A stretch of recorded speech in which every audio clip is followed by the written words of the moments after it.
Greetings, Prince of Peace. I'm Deacon John Gorman.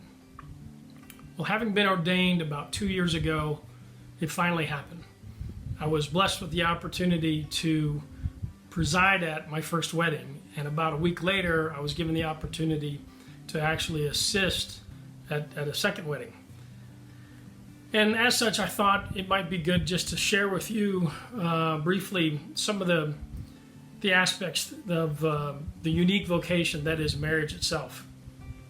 Marriage, sacramental marriage, has two purposes. The first purpose being for the good of the spouse, and the second being the gift of children. So what is it when the church says that marriage is for the good of the spouse? Well, several years ago, I heard a priest describe love as follows: to want the highest and best for the beloved, regardless of the cost or consequence to yourself. So what then is the highest and best for the beloved in marriage? It's heaven. It's union with God. It's to find their way home back to heaven. And so the number one job that a spouse has in marriage is to actually help their spouse get to heaven itself. The second purpose in marriage is the gift of children. Now, married love is by its nature life-giving. And when a man and woman come together in the marital bond, the two become one flesh. And as Dr. Scott Hahn likes to say, the two become one flesh so profoundly that 9 months later they may need to give that love a name.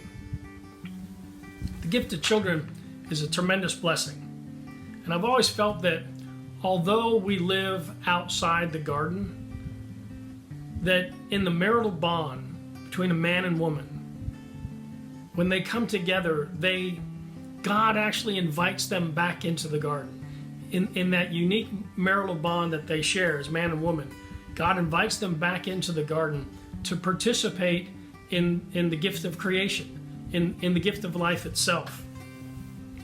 Christian married couples with their children actually then form somewhat of a Trinitarian image for us. They're an image and likeness of God in that communal love that they share between husband and wife and their children.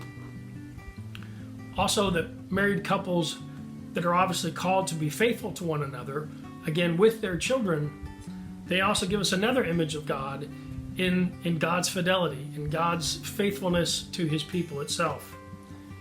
Another image that is God-like in the married life is the way that God's mercy is actually shown by the way that the couple, in their generous love for one another, actually shows the ability to also forgive one another.